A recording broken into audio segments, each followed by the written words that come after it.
Welcome to this journey into one of the most unsettling stories the Appalachian Mountains have ever held in their silence. Before we begin, comment where you're watching from, because the places we're about to visit hide more than just mist. In trillions, they hide secrets that have waited over a century to be remembered. I never imagined my life would tangle itself with the disappearance of a girl I had never met. Back then, in 2002, I was just another restless soul wandering York's crooked streets at odd hours, trying to outrun a series of personal mistakes. Nothing prepares you for the moment you realize someone else's nightmare has become your responsibility. Nothing prepares you for hearing a scream that the night simply swallows. And absolutely nothing prepares you for watching a silver pendant appear on a gravestone you would swear wasn't there the day before. It began on a fog-heavy October night, the kind that made the lamps along Stonegate glow like pale suns behind frosted glass. I was off duty, but even then my mind had a habit of chewing on problems that weren't mine. The old St. Cuthbert's graveyard wasn't a place I usually wandered, but a local constable had mentioned that the neighborhood kids liked to dare each other to go there after dark. I'd laughed it off until I noticed 3 teenagers sprinting past the church wall, faces white with fear and breath coming in panicked bursts. One of them nearly collided with me. "She's gone," he shouted before his friends pulled him along. Their shoes slapped against the cobblestones until the fog swallowed their silhouettes whole. At first I thought they were just frightened by their own game kid scaring each other in the dark. But something in that boy's voice tightened around my ribs like a cold hand. It wasn't the pitch of a prank or the overdone theatrics of teenage bravado. It was raw fear. Curiosity tugged me toward the graveyard gate.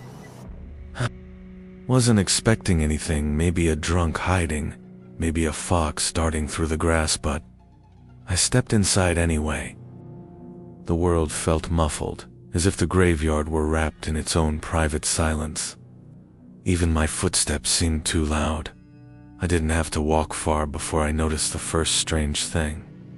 Someone had run through the damp grass recently, leaving a messy trail of prints that circled the church ruin and vanished among the stones. Then I heard it. The faint tremble of a voice drifting through the fog, almost like a sob, or maybe a plea. I called out, but the sound dissolved before it could form into words. Later, I'd learned that her name was Harriet. Vale, 17 years old, top marks in school, quiet but wickedly funny among friends. That night, she had followed a dare deeper into the graveyard than the others. They said she'd laughed, stepped past a toppled arch of stone, and vanished. One scream, then nothing. I didn't know her yet, but as I moved through that maze of crooked gravestones, I felt the unmistakable weight of being watched.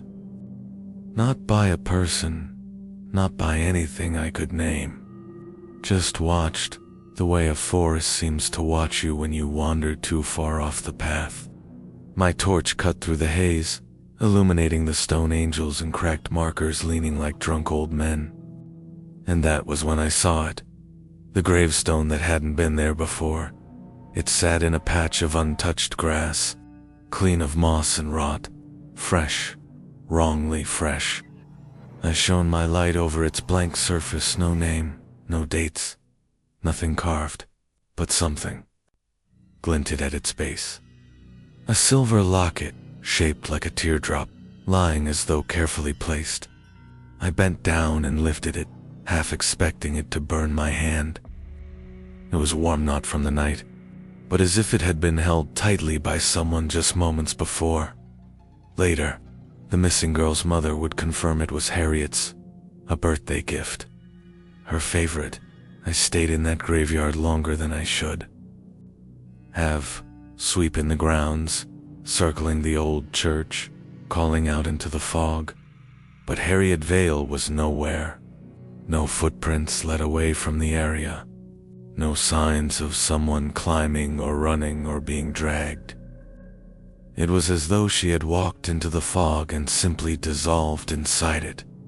By the time the other officers arrived, the fog had thickened into a wall that turned their torch beams into white smears. They combed through every inch of the grounds, but found nothing except a group of teenagers who refused to return inside the gate. They kept insisting, almost babbling, that the graveyard swallowed her. One boy swore the stones moved. Another said he saw a woman made of smoke standing where Harriet had been. I dismissed it as fear tangled with imagination. Kids see shapes in the dark.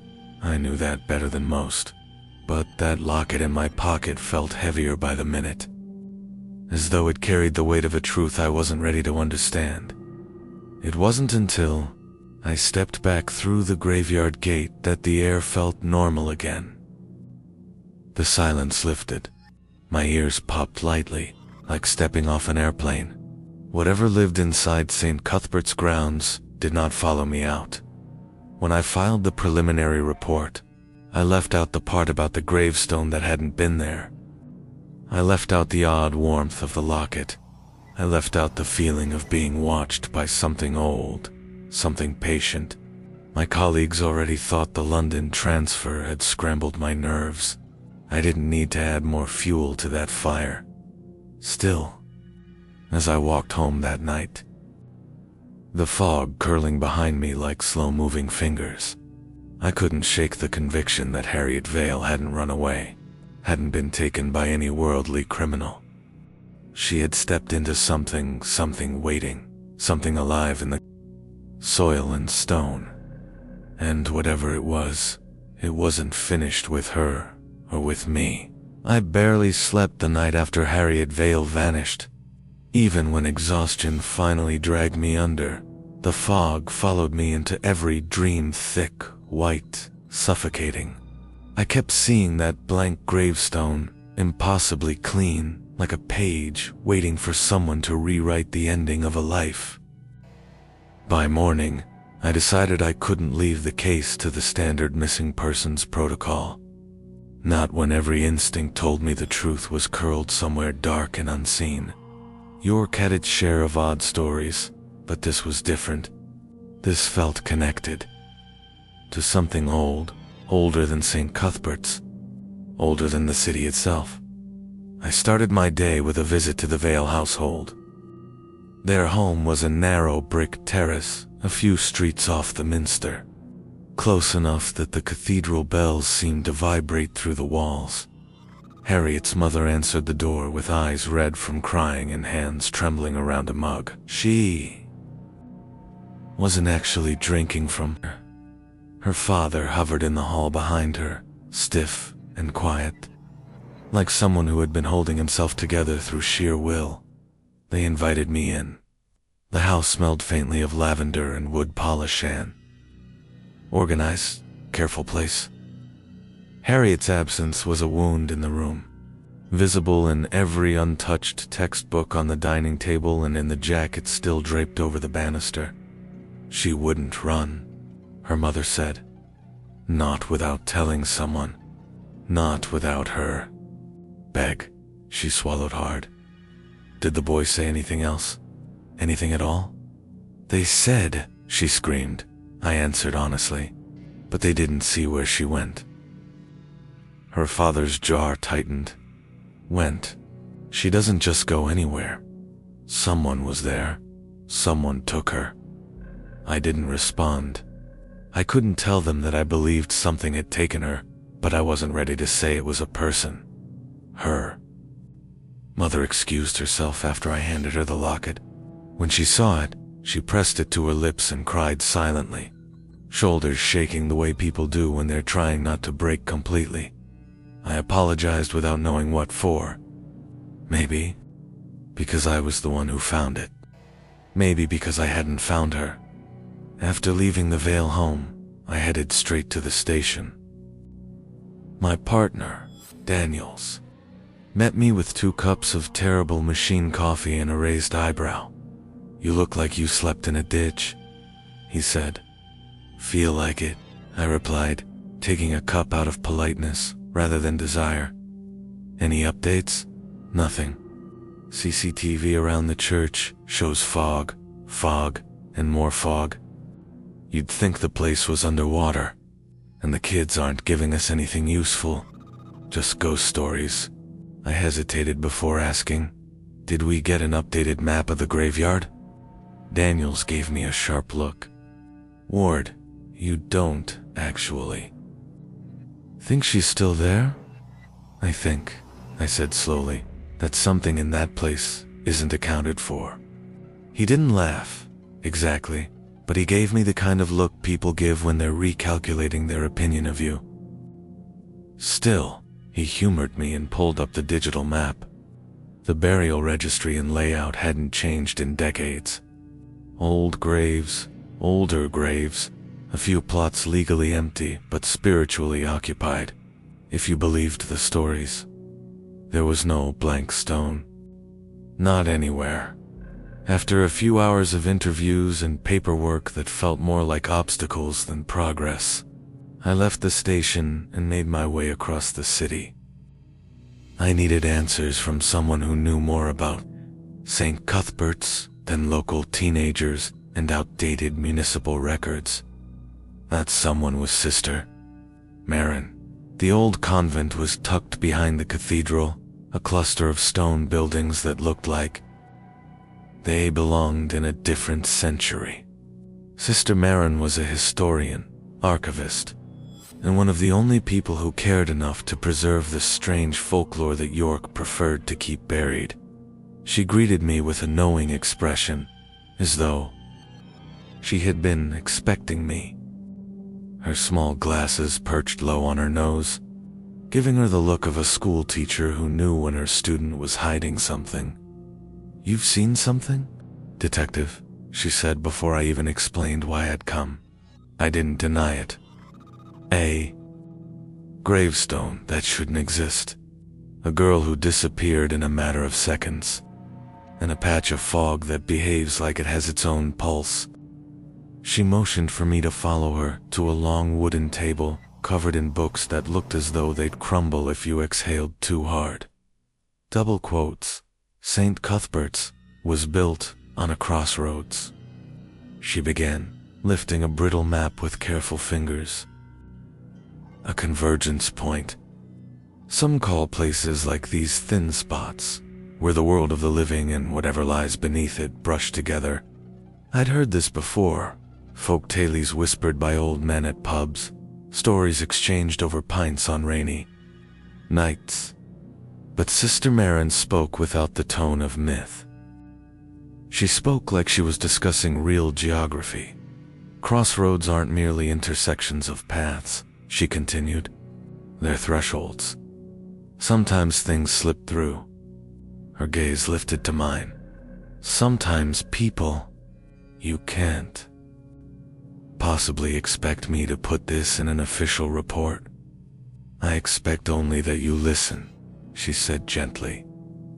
3 disappearances have occurred in that graveyard over the last century, all under similar circumstances, all with witnesses who claimed the fog took them. Only one ever came back. My pulse kicked. Someone survived? She nodded and handed me an old journal, its pages yellowed and edges curled. Inside were the shaky writings of a man named Thomas Crew, dated in 1901. He described wandering too far into the graveyard during a moonless night and finding himself somewhere he called the in-between, a silent, hollow place where shadows moved without light, a place that wasn't entirely dead.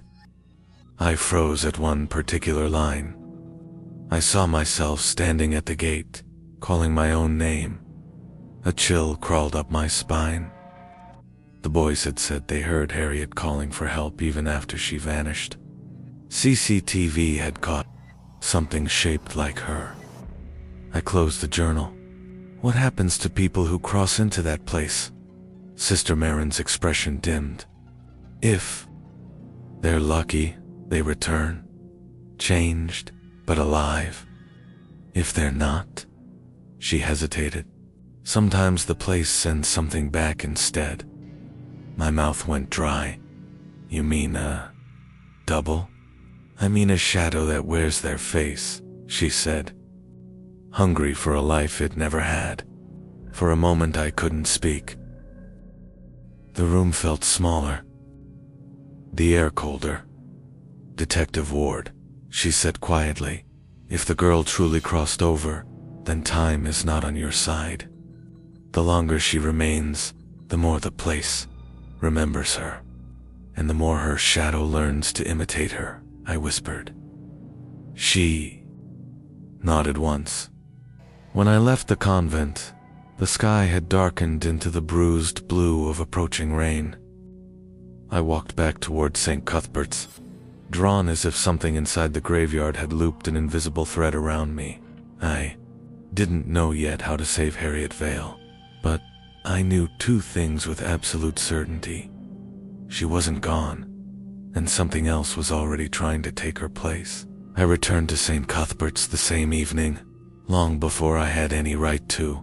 The rain had thinned to a mist, the kind that coats your clothes without you realizing it until you feel the weight dragging on your shoulders. The graveyard gate creaked as I pushed it open, and that same unnatural hush settled over me like a cold shroud. I'd been here only a night earlier, but the place felt different, watchful in a way that made the air too still, too deliberate. I don't know what I expected. Harriet walking out from behind a gravestone with some rational explanation. Her frightened friends returning to confess they'd hidden her as a prank. Anything rooted in the ordinary would have been a comfort, but the quiet here was not ordinary. It had an intelligence, as though the fog itself was thinking.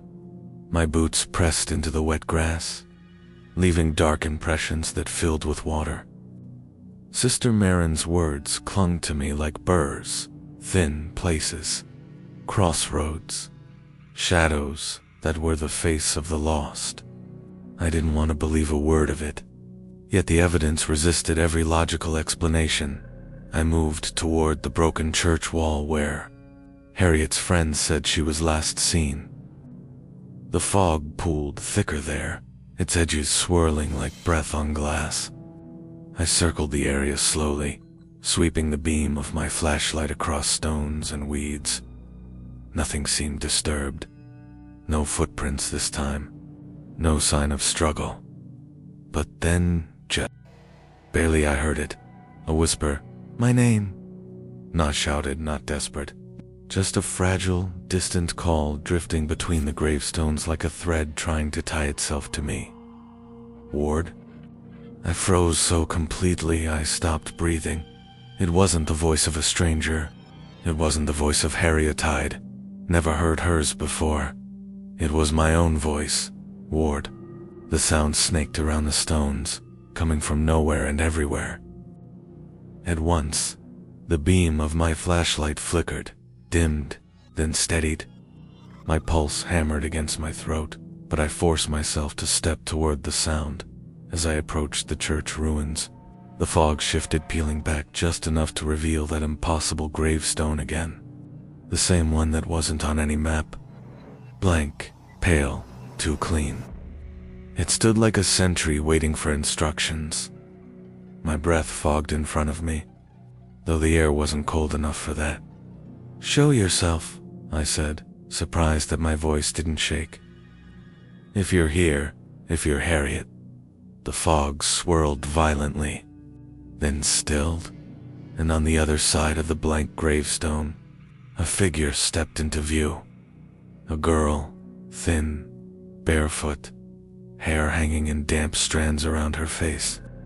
She wore a dark jacket that matched the description of Harriet's from her mother. Her arms hung limp, like strings without a puppet master. She stood perfectly still. Too still? Harriet? I tried again. Her head lifted slowly, as if pulled by invisible wires. When her face emerged from the shadows, I didn't see a terrified teenager. I saw a pale mask, expressionless, blank where emotion should have been. Her eyes didn't meet mine. They stared just past me, like she was trying to see something behind my skull. My instincts screamed. Everything about her posture was wrong. Humanese, but performed, mimicked, like someone pretending to remember how a person stood. "Are you hurt?" I asked carefully. "I can help you. Come closer." She didn't move. Not a breath. Not a twitch. And then her lips parted just enough for a sound to escape. "Ward." Mind my own voice falling from her mouth. Perfectly replicated, eh? Cold shock rippled through me. This wasn't Harriet. Not the real her. This was the shadow Marin warned me about, a reflection wearing the girl like a costume. I stepped back. My heel hit a stone. My pulse roared in my ears. The figure tilted its head at an unnatural angle, studying me the way an animal studies a noise. Then it took a single step forward. The grass didn't crunch. It didn't rustle.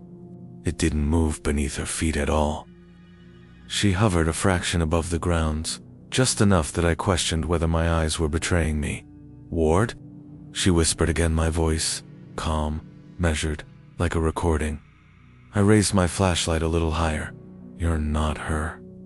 The figure blinked once. Slow, deliberate, and then it smiled. Not Harriet's smile. Something wider, thinner, stretched too far across her cheeks. A smile made by something that had watched humans but never understood where joy actually lived. I stepped away, forcing breath into my lungs.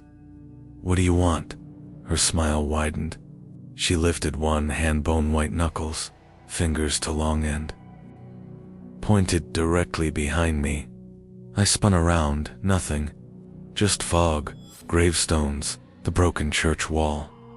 When I turned back, she was gone. Not moved, not retreated. Simply gone, as if the fog had folded her back into itself. I stumbled a step backward, fighting the urge to sprint for the gate. My heart hammered, loud enough to echo in my ears. Whatever that thing was, it wasn't bound by the same rules I was. And if Marin was right, if it was imitating Harriet, then Harriet herself was still somewhere close. I forced myself to stay. Bolting would solve nothing. I knelt beside the blank gravestone, running my hand over the smooth surface. It wasn't stone, not exactly. It felt more like hardened wax, or clay before it cools. Something malleable. Something waiting to be shaped for the first time. A terrifying thought crept into my mind. What if this stone was meant to hold Harriet's name? What if it was waiting for the right moment to write it? The wind shifted, stirring the fog. A faint hum vibrated beneath my feet, too low to be natural, like a deep chord struck in the earth. The air thickened, pressing against my ears, dulling. The sounds of the world until the graveyard felt like the inside of a sealed room, and beneath that hum, faint but distinct, came another voice. A girl's cry. It wasn't the mimic. It wasn't a trick. This was raw fear, sharp, breathless, human. "Help, please, someone." Harriet. She wasn't in this world. Not fully. But she was close enough for her voice to leak through. The fog thickened ahead of me, then peeled apart like curtains drawn by invisible hands. And for a brief moment, no longer than a heartbeat, I saw another place on the other side. A darker graveyard. A mirror version of this one, where the stones leaned impossibly tall and the sky had no stars. A place drained of color and sound, and in that hollow landscape, a girl ran between the broken markers, chased by something I couldn't yet see. The moment vanished. The fog collapsed. The doorway sealed, but I'd seen enough. Harriet Vale was alive, terrified, trapped, and the shadow wearing her face was walking free on this side. I stood, breath shaking, and whispered into the night, "I'm coming for you, Harriet." For the first time, the graveyard answered not. With voices, not with fear, but with a sudden, unnatural stillness. As if it had been waiting for me to say exactly that. Waiting for me to step deeper. I didn't leave the graveyard that night until my flashlight sputtered its last warning and died in my hand. Even then I lingered, staring into the fog as if sheer will alone could force open the threshold I'd seen. But nothing more revealed itself. No glimpse of the twisted mirror world. No trace of Harriet's cry. No sign of the thing wearing her face.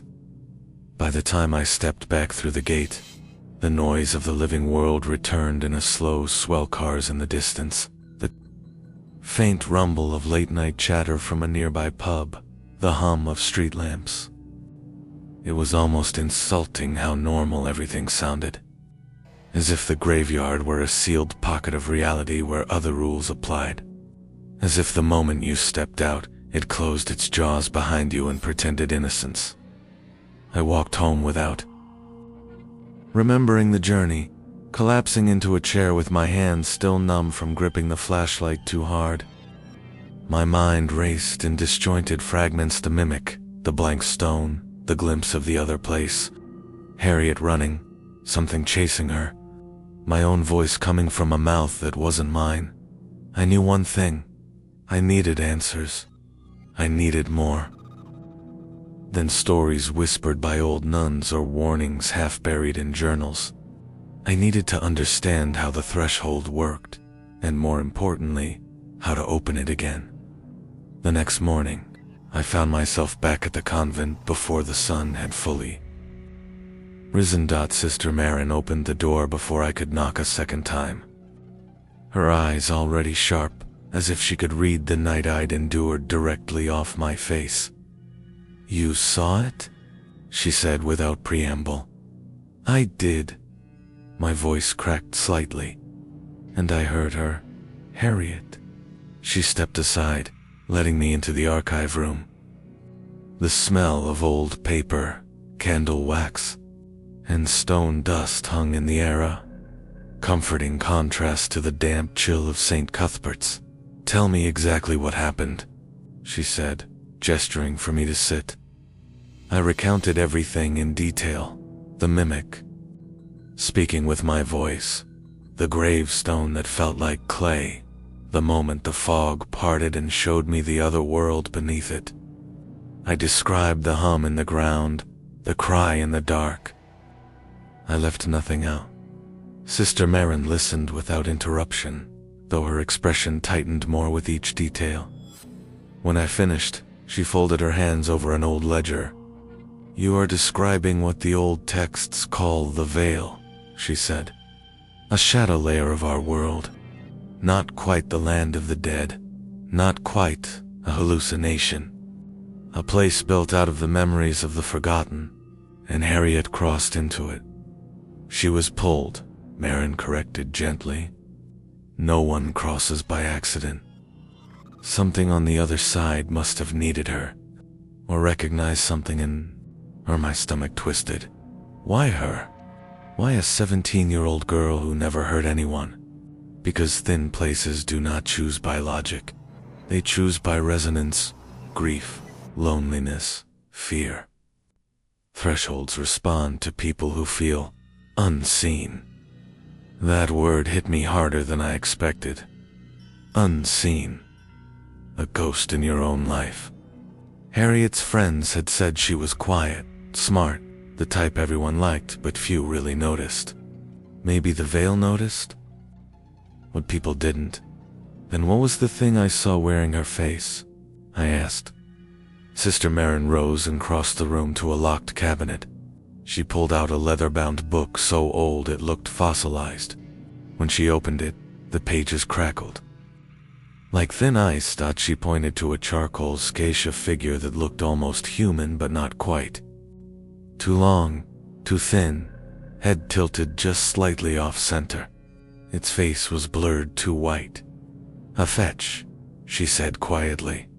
"A shadow of a living soul. They linger in the Vale until a human crosses the threshold. Then they imitate the one who enters to replace them," I said. "To consume the life they want but never had," she corrected. A cold line of dread crawled up my spine. So if Harriet stays trapped in the Vale long enough, her fetch becomes her Marin. Finished softly. Fully, permanently. I swallowed hard. But I saw her. I heard her. She's alive. I just need to open the threshold again. "You opened it once without meaning to," Marin said. "The Vale responds to emotion, not ritual. Someone desperate enough, someone willing enough, can create a doorway for a moment. So how do I make it stay open?" She paused, studying me. "You were asking to enter a place where humans were not meant to walk." "I'm not asking," I said. "Harriet doesn't have time." Marin closed the book and placed her wrinkled hand over its cover. "Then you must understand the risk. Entering the Vale requires anchoring yourself to this world.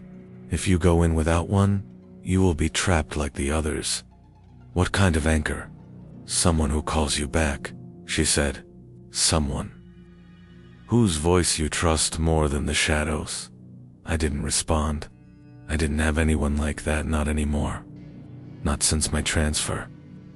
Not since the mistakes in London that had driven everyone out of arm's reach.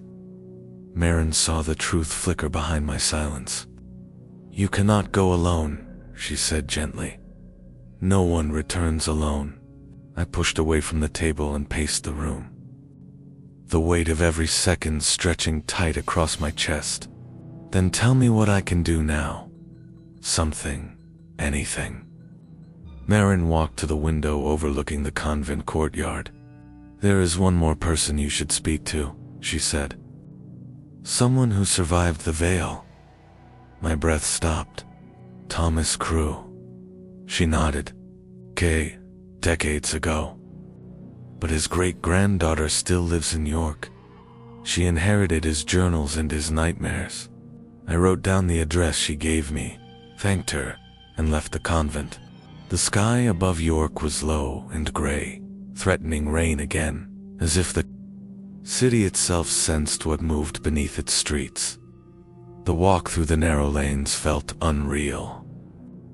People bustled, laughter echoed from cafes, bicycles rattled across cobblestones. Normal life continuing against the backdrop of a truth no one wanted to see. When I finally arrived at the small brick house on Birchwood Lane, I hesitated before knocking. A woman in her 30s answered. Pale, tired eyes. Startled, but not frightened. As if she'd been expecting someone eventually. "You're the detective," she said, not a question. "Yes," I replied. "You're Emma Crew?" She nodded. "You're here about the Vale." I blinked. "You believe in it?" "I've seen what it does to a family," she said quietly, opening the door wider. "Come in. You should hear what my great-grandfather wrote on the night he returned. Especially the part about the thing that followed him back." A shiver crawled through me as I stepped inside, because in that moment, the awful truth settled into my bones with perfect clarity. Harriet wasn't the only one in danger. The fetch wearing her face wasn't just mimicking her, it was learning how to live here. And if it succeeded, it wouldn't stop with her. Emma Crew's house felt like the kind of place where memory lived in the walls. Not nostalgia, nothing sweet like that, but memory that clung, heavy and uneasy, the way smoke refuses to leave after a fire. The air smelled faintly of old paper and tea gone cold. Photographs lined the hallway, people with the same narrow eyes and solemn expressions. Faces that looked like they were always listening for something just out of sight. Emma led me into a sitting room where a stack of old journals rested on a low wooden table. The top one, the one she indicated, was bound in cracked leather, its edges fraying like dead leaves. "This," she said, taking a seat across from me, "is the last journal my great-grandfather wrote in before he died. He filled most of it within a week of coming back from the Vale." I sat without being invited, unable to tear my eyes from the book. "You've read it all?" I asked. She hesitated. "I've read enough." That pause, those two words, told me everything. Some truths people skim, not because they don't care, but because caring too much means carrying the bait. "Wait forever. Your great-grandfather wrote that he saw a duplicate," I said. "Something wearing his face." "He did. And he didn't stay in the Vale." Her voice was low, tight. "It followed him home. Or tried to." I felt a cold pressure gather beneath my ribs. "What happened?" Emma reached for the journal, opened it carefully, and slid it across the table toward me. A page was already marked by a faded ribbon. She didn't look at the words. She kept her gaze on the window, as though afraid that reading them again might reopen something she'd worked hard to bury. I read. The thing wore my shape, stood at the threshold as I crossed. It did not breathe. It did not blink. It only watched me with a hunger no living creature should know. I felt it pressing against the doorway as it closed, felt it scrape at the world like a claw dragging over wood. It wants what I left behind. It wants to replace me. But it cannot, not yet. It needs my name. It needs my life echoed enough times that the Vale believes it belongs to it. My stomach twisted at the next line. It waits for those who remember me to forget who I truly am. Emma closed the journal before I reached the bottom of the page, as if she couldn't stomach letting the words out into the light. "When my grandfather died," she said, "some people said he'd changed in his final years, that he wasn't the same man who came home from the graveyard. Some believed the fetch got to him in the end, bit by bit, replacing him from the inside." She shook her head. "I don't know which version of him I grew up with. The journals were his warning, his confession, maybe his apology. And you believe Harriet has a fetch now," I said. "I think she has something much worse," Emma whispered. "A fetch that's been waiting longer than the one that followed Thomas. Something patient, something starving." The room felt suddenly cold. I rubbed the back of my neck, trying to piece everything together. "The Fed spoke with my voice last night," I said. "Marin said it lends from the living pulse, from what it hears. Does that mean it's trying to imitate me, too?" "Not you," Emma said. "Your authority, your presence. It wants to understand how to operate in this world. A fetch learns by watching. It listens. It absorbs. Once it knows enough, it steps fully through the threshold. And Harriet," Emma's eyes softened with a grief that wasn't hers, "but inherited, she'll fade, the same way Thomas almost did. The Vale erases the living so the shadow can write something new in their place." I thought of Harriet running through that hollow mirror graveyard, her hair whipping behind her, her breath ragged. I thought of the broken sky, the silent stones, the thing chasing her. And I thought of the fetch standing in St. Cuthbert's last night, wearing her like a mask too tight for its face. I stood abruptly, the legs of my chair scraping across the floor. "I need to go back," I said. "Tonight." Emma rose too. "Not without an anchor. Marin would have told you." She did. I forced calm into my voice, though my pulse thundered inside my skull. "But I don't have anyone like that." Emma didn't speak for a long moment. Then she stepped toward a side table and opened a drawer. Inside were dozens of small objects, keepsakes, charms, strange little tokens that looked handmade. She pulled out a small woven bracelet and held it out to me. "This belonged to Thomas," she said. "He made it during the month after he returned. Marin calls it an anchor charm. I don't know if it works, but he believed it did. I thought anchors were supposed to be people. They are, but when there's no one, sometimes memory can stand in their place. Something tied to the world you need to return to." I hesitated before taking it. The bracelet was rough, the fibers coarse, but it radiated a strange warmth, as if held long ago by someone who desperately wanted to survive. "Thank you," I said. "You're not doing this for yourself," Emma said softly. "That's what might save you." Before I could respond, her expression shifted, an abrupt change, sharp and alert. She moved toward the window with slow, cautious steps. "Did you come here alone?" she whispered. "Yes." "Then don't move." My pulse spiked. "Why?" Emma pointed to the far corner of the garden. I followed her, gaze and felt the world tilt. There, half concealed in the mist rising from the hedges, stood a figure. Small, still, head tilted slightly to the left, long hair hanging in wet strands. Harriet? No, her fetch. It watched us through the glass, perfectly motionless. Not breathing, not blinking, just waiting. "How did it find you?" Emma whispered. "It followed me from the graveyard," I said, voice barely audible. "I must have let it right here."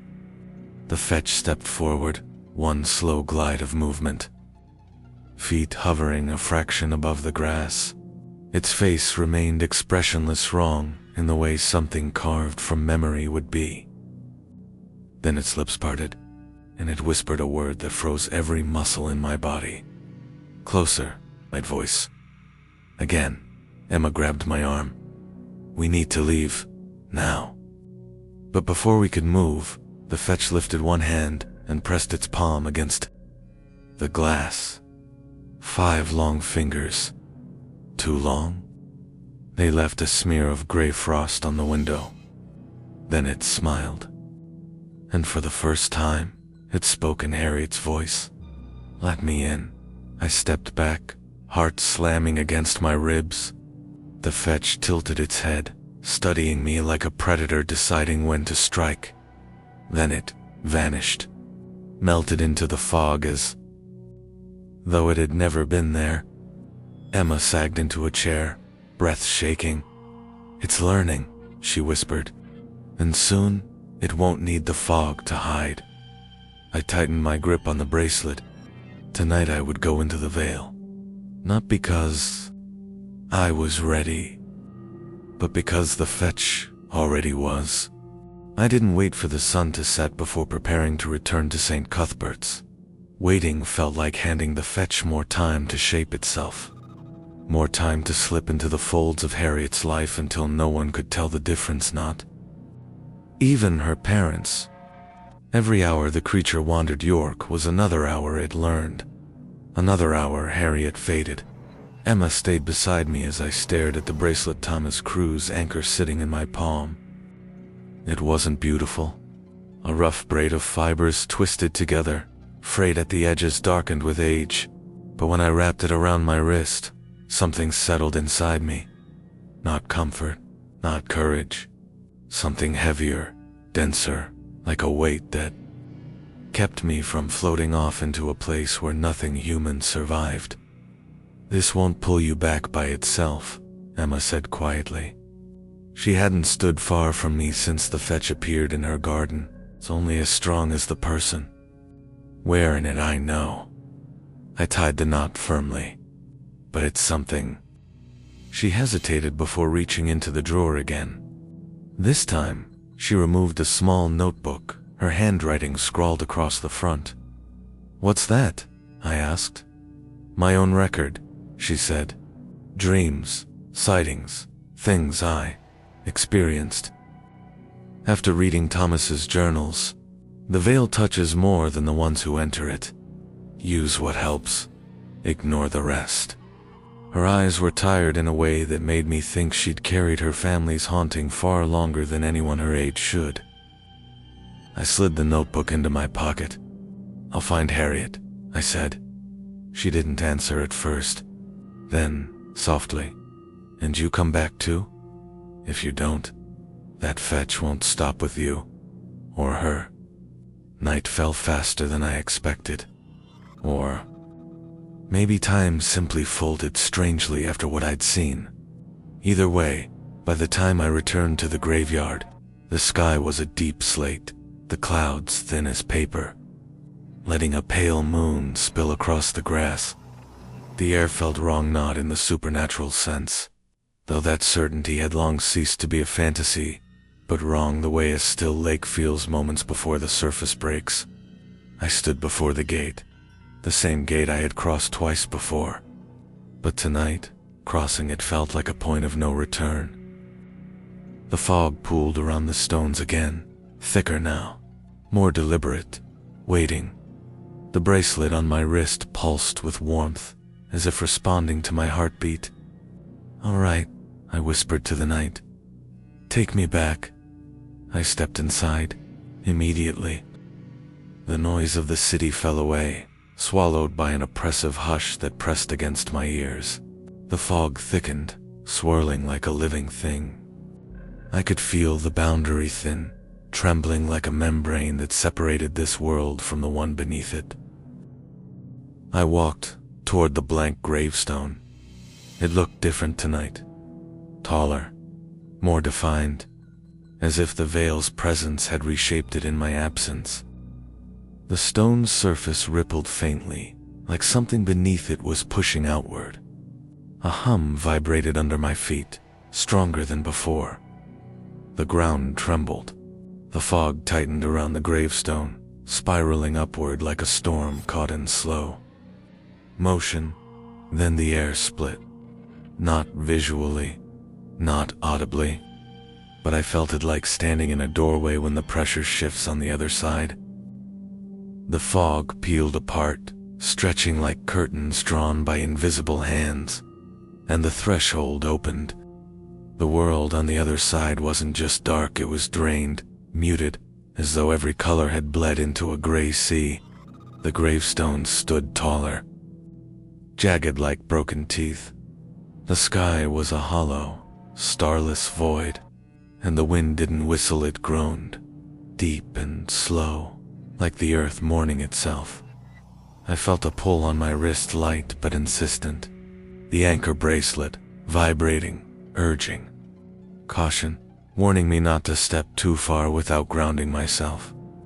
But Harriet was in there, so I crossed. The moment my foot hit the Vale's ground, the air swallowed every sound I made. The silence didn't feel empty. It felt crowded. Every shadow watched. Every stone leaned inward slightly, as if listening. "Harriet," I called, though I wasn't sure if my voice carried at all. That was when I saw it movement between two towering gravestones. A small figure darting through the gray haze, stumbling, breath ragged. "Harriet," I repeated, louder, running toward her. She turned her real face this time. Not blank, not stretched into an unnatural smile. Terrified, eyes wild, hair tangled, skin pale from the cold of this place. "Help me," she cried, her voice cracking. "Please ease." "Coming who?" I grabbed her hand, pulling her behind me. "What's chasing you?" She shook her head violently. "It's not a who." The ground trembled again, and Harriet flinched so hard she nearly tore her hand from mine. From the shadows behind us, something emerged. Not the fetch. Something larger. Something older. It rose from the fog, tall as the church ruins, a shifting silhouette made of darker fog, its edges fraying like smoke, torn by wind. Its shape was vaguely human but elongated, stretched beyond anatomy. Its head moved with slow, deliberate tilts, searching, and when it turned toward us, the fog around. Its face collapsed inward, revealing nothing. A void, a hollow shape wearing no features at all. Harriet clutched my arm. It's the Keeper. It keeps the souls that get lost. It had said it couldn't let me leave. It wants me to stay. The Keeper took a step forward. The ground rippled. Under its feet, like liquid stone. I pulled Harriet behind a crooked gravestone. We're getting out, now. Follow me. It's stronger when the veil is open, she cried. It feels us. It hears us. The ground pulsed again. The Keeper's faceless head turned toward us slowly, like a beast scenting its prey. I grabbed Harriet's shoulders. Listen to me. Look at my wrist. Do you see this bracelet? She nodded, trembling. This is our way back. Our anchor. As long as I stay grounded to the living world, I can take you with me. But how do we get back to the doorway? That was the problem. The threshold was closed. The fog had swallowed the opening the moment I stepped through. The veil was sealed tight around us. We make it reopen, I said. How? A cold realization crept into me like ice water, by forcing an emotional surge powerful. Enough to trigger the boundary like last time. Harriet looked up at me with wide, desperate eyes, tears streaking her face. Detective, I'm scared, she whispered. I know, but that fear? It can push against the veil. It can help us. Trust me. The Keeper moved closer, its shadow stretching like claws across the ground. I grabbed Harriet's hand. Run. We sprinted through the gray death of the veil, the air pulling at us like thick liquid. The world distorted around us, stones leaning, trees bending, shadows crawling across the ground. The Keeper followed with slow, methodical steps that shook the earth. Don't look back, I shouted. Harriet sobbed, but she obeyed. The ground beneath us trembled harder and harder, the hum rising to a deafening vibration. My wrist burned, where the bracelet tightened, as if anchoring itself deeper into my skin. Almost there, I yelled, though I wasn't sure where there was. But Harriet's fear, her raw, overwhelming terror was doing exactly what I needed. I felt the boundary thinning, weakening, and then, ahead of us, the fog split a glimpse of the real St. Cuthbert's. The doorway had begun to form, but the Keeper was nearly upon us. Harriet screamed as the shadow reached toward her with a long, finger-like tendril of fog. I shoved her forward. Go, get through, now. What about you? She cried. Just go. She stumbled toward the threshold, but before she could reach it, the Keeper's tendril wrapped around my leg, jerking me backward. The pull was immense, like being dragged by the ocean during a storm. Harriet turned, eyes wide with horror. No, no, you have to come with me. Run, I shouted. The tendril tightened. Darkness closed around my vision. The Keeper loomed above me, and the threshold began to close. Harriet screamed my name, and then everything went black. Darkness, heavy, crushing. A silence so complete it felt like a living thing pressing against my ears. I didn't know if I was unconscious or trapped in some limbo between the veil and the waking world. But for a moment, one terrible moment, I thought I had failed. Thought Harriet had made it through while I remained behind, swallowed by the cold jaws of a place that didn't forgive trisses. Then something shifted. Not sound, not sight, A pull, a tether thin as a strand of hair but strong enough to hook into my chest and drag. The anchor bracelet burned like a ring of fire around my wrist. Then came a voice, faint, vibrating through bone rather than air. "Detective, please, come back." Harriet thought the world snapped open. I slammed into the ground-wet leaves. Real grass, the cool night air of York, my body jolting with the shock of re-entry. I gasped, my lungs clawing for breath, and the fog above me churned like a furious sea. For a moment I didn't know which world I was seeing. The veil clung to the edges of my vision like a smear of ink. Then Harriet's hands grabbed my shoulders. "You're here," she breathed, tears cutting trails down her dirt-streaked face. I thought you were gone." I coughed hard, my chest screaming in pain. "Did you get through?" She nodded. "You pushed me toward the doorway. I felt myself fall through it." The fog around us trembled, almost vibrating. With anger at that, I sat up slowly. "The keeper. It tried to pull you back in." She looked at the bracelet. "But this, whatever it is, kept you tethered until the doorway opened a second time." I stared at her. "You opened it again?" She swallowed. I panicked. I didn't know what else to do. I just kept calling your name. And then something listened. Her voice cracked on that last word. But before I could say anything more, the fog behind her twisted into a column rising sharply, like something forcing itself into form. Harriet flinched. I grabbed her wrist. "It's not over," I said. The fog split apart, and the fetch stepped out. It was still wearing Harriet's form, but it had changed. The blankness was gone. Her eyes were sharper now, more aware. The stiffness in its limbs had softened. It looked almost human.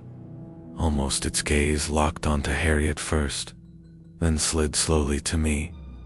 Its lips parted in a smooth, controlled exhale. Mine. It whispered, doozing Harriet's voice perfectly. Harriet staggered backward. No, please." The fetch tilted its head, not the unnatural, jerking tilt from before, but something subtle, practiced. It took a step forward, feet hovering just above the ground, toes never breaking the dew. "Stay behind me," I murmured to Harriet. She clutched my coat. It followed me out. It followed us out. I stood, legs shaking but steady enough. "Fetch," I said. "It's over. She's back where she belongs. You can't take her place." Its eyes flicked toward me. The smile that stretched across its face wasn't wide, wasn't monstrous. It was small, precise. A smile learned from watching. A smile that understood the shape of expression, but not the meaning. Then it spoke. "I am learning." The voice was Harriet's, perfectly, but the cadence too exact. Each syllable placed like a stone. Harriet whimpered. "Why is it still here? We got away, why isn't it gone?" "Because the doorway opened twice," I said. "Because it had an anchor too." The fetch stepped closer, and the temperature dropped sharply. "What does it want?" Harriet whispered. To finish what it started, the fetch raised a hand fingers long, bones visible beneath pale skin, like a half-formed imitation of life. The fog whipped in spirals around it, gathering, thickening, condensing until it formed a second shape behind the fetch. A silhouette, tall, faceless. "The keeper." "No?" Harriet gasped. No. "How? It's not the keeper," I said, though my voice shook. "It's an echo, a shadow the fetch brought with it, a memory the veil let slip." The shadow loomed behind the fetch, moving when it moved, bending when it bent, combined. Stronger. Harriet was hyperventilating now. I grabbed her shoulders. "Harriet, look at me. Look at me. Look. Her eyes locked onto mine, wild with panic. You made it out, I said. You're home. And that thing I jerked my chin toward the fetch is only strong because it's feeding on fear. She swallowed hard. I can't help being scared. You don't have to stop being scared. You just have to stand your ground. The fetch tilted its head again, this time mimicking me. Slowly, deliberately, it raised its shoulders in the same tension I carried. It studied me, cataloging me, learning me. My spine tingled with cold. It's copying you, Harriet whispered. Like it copied me. The fetch spoke. You are my doorway. Like hell I am, I said. The shadow behind it expanded, stretching outward, rising like a wave about to crash. Harriet screamed and grabbed my arm. And for a moment, just a moment, I felt the veil tug at me again, the same pull as before. A pressure trying to drag me backward into that silent, hollow world. The bracelet burned hotter, pulsing, fighting. The fetch reached forward, fingers elongating, and that was when the graveyard lights flickered. A voice rang out behind us. Double, quote, step away from them. I turned. Emma Crew stood at the gate, lantern in hand, face pale with fear but set with determination. Sister Marin stood beside her, clutching a thick book to her chest. The pages fluttering in a wind that didn't exist. We can contain it, Marin shouted, but only if you keep it focused on you. Fantastic, I muttered. I'm already its favorite. The fetch hissed an actual hiss this time, sharp and furious. It lunged, the shadow line behind it stretching like a spear. I pushed Harriet behind me. The strike landed against my chest, not physically, but like a pressure wave trying to collapse my ribs from the inside. Pain shot through me, hot and white. I stumbled but didn't fall. Harriet screamed my name. The fetch reached again. Marin shouted something in Latin. The air shook. The fog recoiled like a living creature struck. Emma flung a handful of gray dust across the grass. The particles caught the lantern light and sparked tiny embers floating in the air. The shadow behind the fetch trembled. Marin called out again, louder. Keep it together. We almost have it. The fetch twisted. Snarling then, its face reshaped itself into something I didn't expect. Not Harriet, me, my own face, my own eyes. Looking at me with hunger. Harriet sobbed. Make it stop, please. Make it stop. The fetch smiled with my mouth. And then it spoke. In my voice, I will take your place. That was the moment something snapped inside me. Not fear, not rage. Something deeper, older. A defiance born of survival and responsibility and the unwavering need to protect the girl standing behind me. No, I said, and for the first time since entering the veil the fetch hesitated. The shadow behind it flickered. Marin raised her hands high. Now, Emma dropped the final pouch of gray dust. It erupted into a ring of pale fire around the creature. The fetch shrieked not with a human voice, but with a sound like tearing fabric, like reality ripping open. The ring closed around it. The shadow collapsed inward. The fog recoiled so violently the trees shook, and in the center of the flame ring the fetch dissolved. Harriet sagged to the ground, trembling uncontrollably. I fell beside her, barely able to breathe, chest burning. Emma hurried over. Marin closed the book slowly, her hands shaking. It's done, Marin said. But as I looked at the scorched ring on the ground, the lingering ripple in the air, the faint tremor beneath the earth, I knew she was wrong. It wasn't done because something whispered from the fog behind you, soft, faint, almost shy. A voice, my voice. Not yet. My voice drifted through the fog like a breath pressed against the back of my neck. Soft, almost tender. The kind of whisper someone gives a sleeping person so they won't wake until it's too late. Harriet flinched violently. Emma froze mid-step. Marin's lantern trembled in her hands, sending fractured light across the tombstones. I turned slowly. Behind us, the fog thickened not into a figure, not into the fetch's familiar half-formed mimicry, but into something far worse. A shape, a suggestion of me, a silhouette wearing my outline the way a shadow wears a body. But it flickered, unstable like it hadn't learned enough to manifest fully. Its edges frayed, dissolving into strands of mist, knitting back together, breaking again.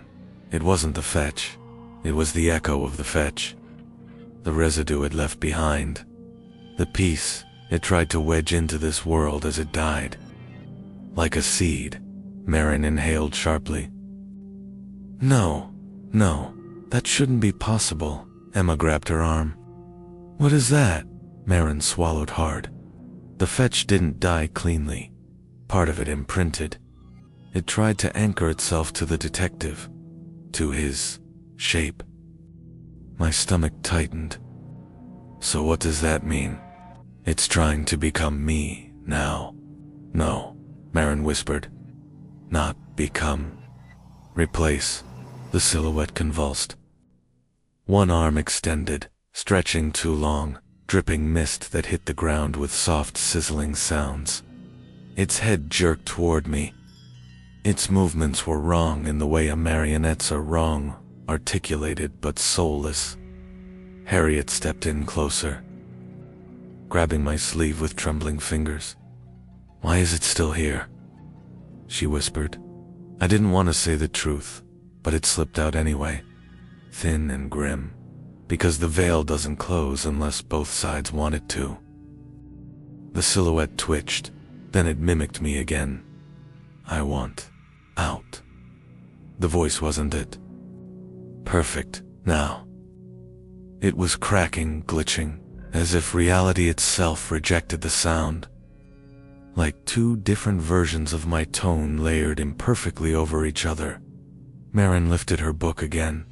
We must bind it before it stabilizes. If it forms a full echo, it will be impossible to extract. Emma stepped beside her. Tell me what to do. But Marin shook her head. This isn't something you can help with. The anchor she pointed at me is the only thing tethering it. He's the only one who can force it back. Harriet's grip tightened. He just got out. He can't go back in. I'm not going back in, I said quietly. Everyone turned toward me, and I realized the truth as I spoke it.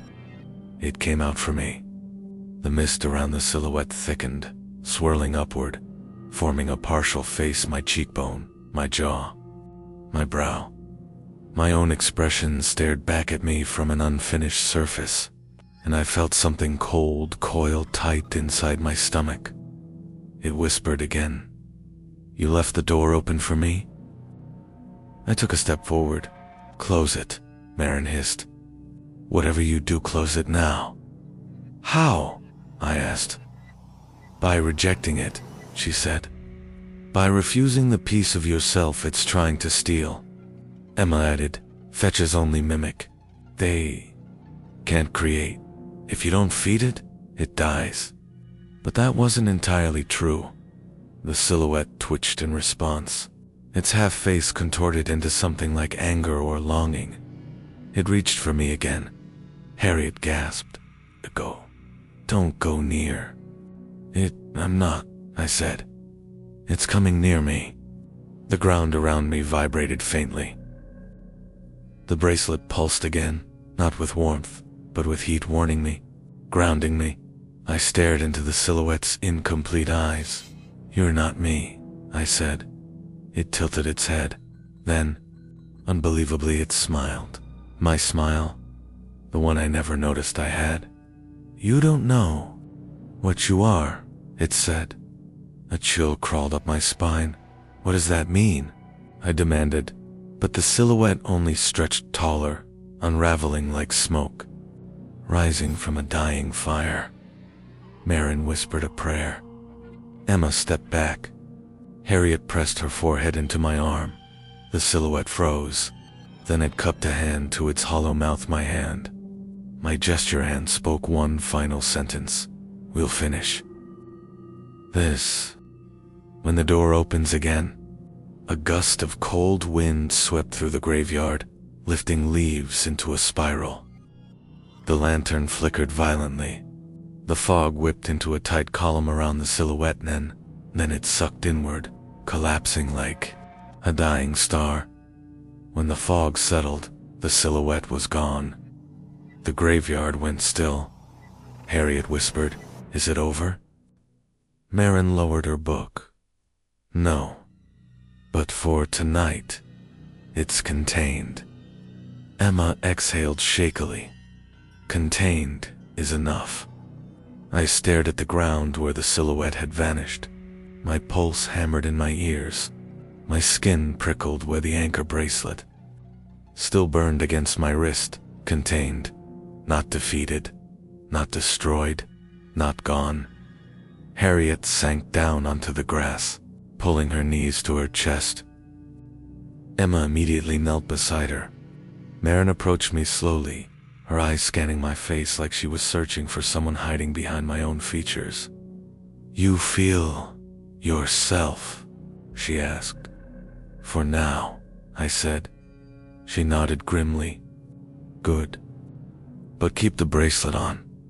If anything tries to slip through your dreams, it will keep you tethered." Harriet flinched. "Dreams?" Marin looked at her gently. "The veil doesn't open just through fear. It opens through memory, through longing, through familiarity." Harriet didn't answer. Emma put an arm around her shoulders. I stared at the blank gravestone, the epicenter of everything. The still surface, the cold air, the invisible seam between worlds that shifted when it wanted to, not when we asked it to. "It's not over," I murmured. Marin followed my gaze. "No, but you've bought us time. Enough to understand what the veil wants, and why it chose you." I didn't want to know why, but the silhouette's last words wouldn't leave my mind. "You don't know what you are." What was I? Just a detective? Who stumbled into a nightmare? Or something worse? Harriet slowly rose, her voice small against the vast silence of the night. "What do we do now?" I looked at the fog curling between the gravestones. "We wait," I said, "and we watch for the next time the door opens." Harriet shivered. Emma sighed. Marin closed her lantern, and somewhere deep in the fog of York, or deeper still in the veil, a voice that sounded like mine whispered softly, "Soon. If you want more chilling stories like the lost soul of Harriet, Vale, make sure you follow, share, and leave a comment. It helps the story continue and keeps the door from closing on you next."